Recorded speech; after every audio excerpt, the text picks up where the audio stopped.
Hello guys, ipakita ko lang sa inyo itong isang paraan ng pagluluto ng bigas or kanin. So nakita ko lang ito sa isang vlogs ng Soto TV10 at ginaya natin kung ano nga ba yung kalalabasan. At ito na nga, unang-una, syempre kailangan nating i-prepare kung saan nga tayo magluluto.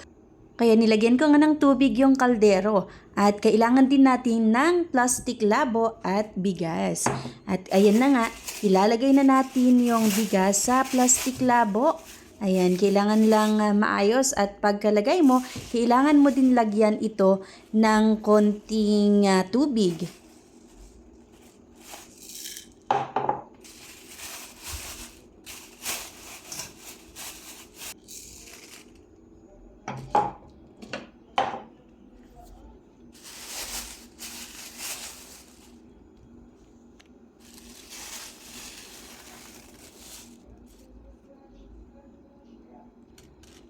Ayun na nga, ilalagyan na natin ito ng tubig at pagkatapos nga ay kailangan nating itali ng maayos.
At ito na nga, iluto na yung ating kanin na binalot nga natin sa plastic labo at napakaganda yung pagkakaluto. Akala mo yung kanin sa mga mamahaling restaurant.